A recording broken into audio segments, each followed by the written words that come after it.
I much prefer Ghost Recon Breakpoint with no HUD in the tactical settings, but Ghost Recon Wildlands was sick too. Wildlands was great for its time. As with all Ghost Recons though, it's dead now. Ubisoft doesn't put enough time and effort into keeping these games alive. Huge open world shooters with nothing to do on them. It's like Metal Gear Solid 5, but with Wildlands is a good game that Ubisoft struck gold with, but didn't know how to push to its max potential. This really long one that I don't feel like reading. Delaware! Hi, I'm in Delaware. Hey, Ventilator might be right. What would it be like to play Breakpoint?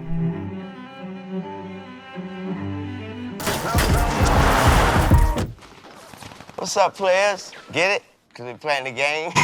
Wayne Michael Carter Jr. Hi, I'm Cyrus. I bet you're wondering how I got into this predicament. Well, let's get into it. The well-anticipated follow-up to 2017 smash hit Ghost Recon Wildlands, Breakpoint enters the discussion being the bigger, better sequel. Announced in May of 2019, anticipation for this game was sky high as it was perceived to surpass the foundation that Wildlands had laid down. How did that turn out? This game has more microtransactions than any other game I've played recently. I remember pre-ordering this one as all my friends were still high on Wildlands' supply. We had major confidence that this game would deliver a similar experience.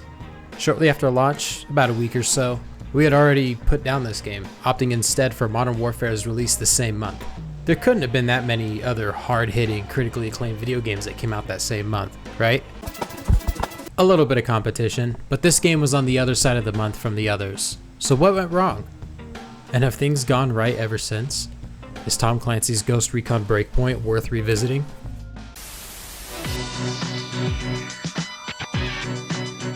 Alright, here's a brief story overview of Breakpoint.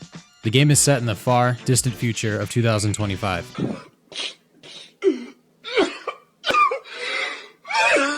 A military company named Skell is being accused of providing corrupt powers with their superior technology. And the response was basically, what you are seeing here is advanced warfare. And when sent to investigate a freedom boat that has been desolated, helicopter go boom, and Nomad is by themselves at the start of the game. You loot, shoot, mob, rob, and desecrate the soil of 1,000 trails to discover a war-love triangle, which John Bernthal is the leader of, and you pick this side of the triangle, so you don't like the other sides. After consulting a trigonometry table, I have concluded that this game is another average military story. But hey, it was fun, and Walker's character was prevalent in the game and didn't misuse the celebrity cameo that they had. So there are a few ways to play this game. Progressing through the story mode is the focal point where you will experience the most the game has to offer. Later updates added new episodes to the game that expanded on the lone ghost story, inserting more conflict into the sacred triangle and offering a bonus to people who decided to purchase this game at a steep discount with more content up front. Not to spoil the story, but the good guys win in this one. I think it depends on who you're rooting for. I'm not making decisions for you. This game also features a raid, a 4-player cooperative mode that was so poorly received they scrapped plans for later raids. My friends and I have been discussing playing for years, but we never got around to it. I think the ghosts of defeating Crota and Destiny are still haunting us. He's airing it out. It's gonna be long. No! No! Touchdown Western. Unfortunately, I have no opinions on the raid. Never cared to play, probably still won't play. Let me know down below if I'm truly missing out on something in the raid. And lastly, there is the PvP aspect of the game, Ghost War. If you were always disappointed that you couldn't wreck your friends in Wildlands, look no further than the insanity that is Ghost War. Matchmaking throws 2 teams of 4 into a best of 3 situation where they play one of 2 game modes, Sabotage and Elimination. Sabotage involves planting or defusing a bomb, depending on which side you are on, and Elimination is as simple as wiping out the enemy team. Different from Wildlands, the map will begin to shrink in Elimination, forcing players to meet with one another and exchange phone numbers and ginger snap recipes at round's end. Shared progressions allow you to earn leveled gear that can be brought back into the main game. This explanation from Ubisoft is great because it feels like they don't even know what to do. You wouldn't believe me if I said it, but you can still shoot guns in an open world. It's like Skyrim with guns. The gunfights are still present, but are amplified to the supreme. Bigger bases, larger varieties of enemies that are armored, and annoying unmanned drones make firefights a grand spectacle to tackle throughout the game, with sync shot returning, allowing you to ping numbers for friends and computer teammates to shoot enemies in time with each other. You can still bring 3 other friends into the fight with you, as this game allows for people to download a friend pass. This superior feature allows the host of a game to invite 3 other people into their lobby and play with them, provided they host every time. In some mode of the game, it takes 2, where only one person needs to buy it for multiple people to play, but the purchaser will need to host every time for the other person to play. This game can be found on Amazon for the eye-watering price of $16.95. If you split that 4 ways with your 4 friends, you will only have to pay the full $16.95 because they are a bunch of freeloaders and will wait for you to buy the game anyways. You can customize your squad and you can explore the map. Weapons can have camos changed, attachments attached, and you can even watch the credits.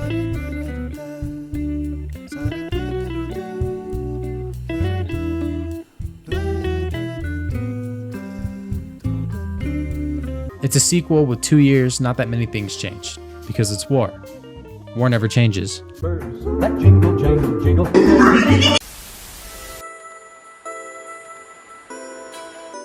One of the things that I keyed into is the class building. There are a few classes to dump your points into, including Assault, Echelon, Engineer, Field Medic, Panther, Sharpshooter, and Pathfinder. These all allow you to focus on a specific aspect of the game, whether it's combat, reconnaissance, healing, and everything in between. I chose Pathfinder, not because of its ability to hack a Predator drone, not because it has the ability to ping caches with scout vision, but because the patch has an image of a flying squirrel, which is the coolest image in the entire game.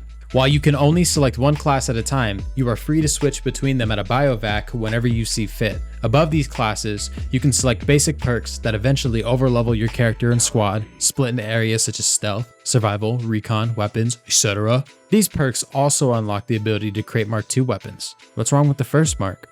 Open world gameplay has been tweaked to incorporate weather that can be tracked at biovacs that changes the way that you want to run into your mission, or possibly slide in on the massive floods that run down the mountains. Cloudy, no meatballs.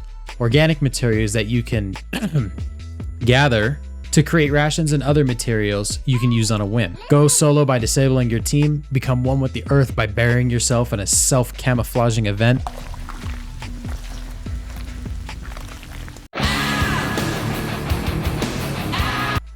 And navigate the much simpler, much more streamlined mission screen in the objectives board. Use your skill credits to increase the stats of your weapon attachments, which may prove more useful than purchasing a brand new weapon. You can also change the color and pattern on every single piece of clothing, and get all your squad mates to match up. There's plenty of other adjustments this game has made to feel fresh. These are just the ones that stuck out to me the most. This game received a lot of hate. Well, who hated it? I'll show you. It's me. I'm the hater. I had to dig through some old posts and videos from the internet to remember why this game was met with opposition. At launch, this game was divisive, as people were on 2 different sides of the fence about what they wanted. Some appreciated the smooth gameplay that, Ubisoft had to offer, at the detriment of the story of the game.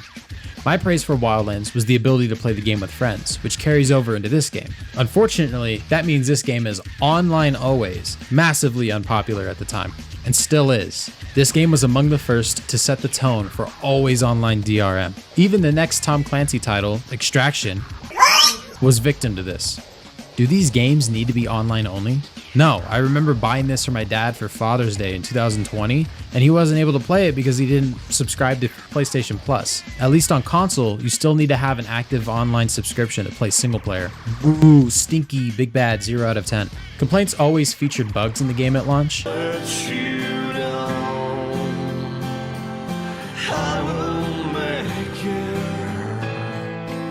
There were a few. People weren't happy about the loot systems where the world is leveled off and you can only go to specific areas if your gear allows it. It destroys the concept of open world, where your gear level heavily restricts what you can do within the world. Not that areas are more difficult, but they are downright impossible without exploits. But worse is the boogeyman in gaming. Microtransactions. Having gameplay that relies on the player grinding out hours of gameplay that can be nullified with a $4.99 purchase cheapens the experience, as every item can be purchased with real-world money. Why play? What's the incentive if it could just be purchased? You decide, because I actually do know one real-world person who's willing to throw down literal hundreds of dollars to be a walking tank at the beginning of the game. So what was IGN's score? Alright, that was all I needed to see, really. The Ghost experience.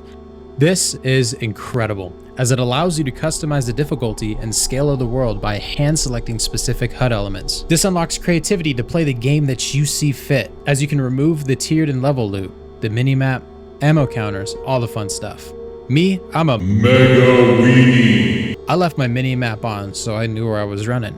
In my defense, I was coddled with the waypoint system in GTA 5, which makes it hard to go back to actually figuring shit out in video games. The Ghost experience added all of these cool things.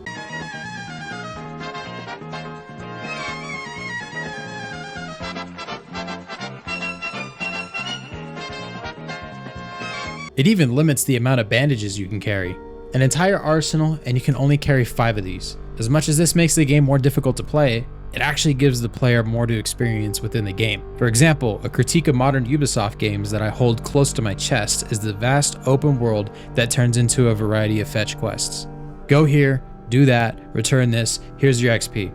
By stripping down the weapon leveling system through providing a level playing field, it allows the player to focus on their perk system and keep their eyes on the world. Even in Wildlands, I found myself running straight from the city to city, guns blazing, shooting everybody in sight. The Ghost experience lets me slow down, plan routes, consider alternative options to complete the mission, and then lead the frolic in the meadows. And a consensus that I saw online would say similar things. People were pleased with an option to overhaul their previous experiences. I know, you want to see my gameplay, you want to know what I experienced, right? Well, I lost half the footage, but here's what I have. Oh boy, can't wait to collect my Ubisoft points. I don't give a fuck if the lead is ours. I just die. Jeez! I got eyes on a ghost! Open your eyes. Drops out of a tree and garrots us both.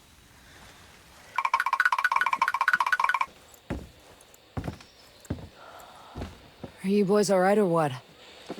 How the fuck you think I feel? Don't ask no dumbass questions. You boys know what took out our birds. Military contractors, they put this place under martial law. I was born with glass bones and paper skin. Every morning I break my legs, and every afternoon I break my arms.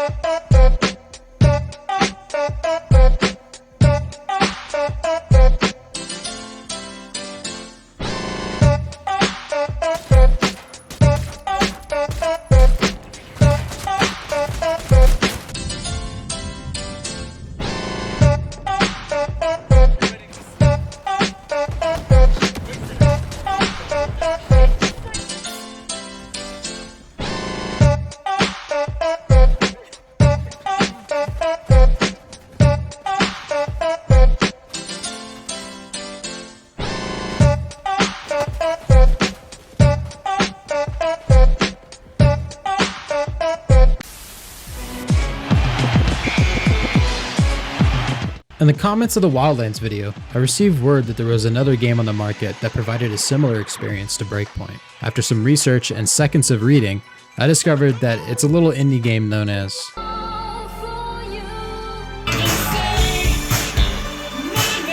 I'm gonna have to be honest, I've never played any of the Metal Gear Solid games.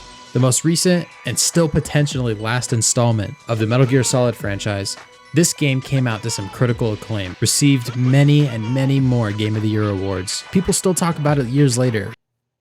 Is Metal Gear Solid 5, The Phantom Pain, worth revisiting?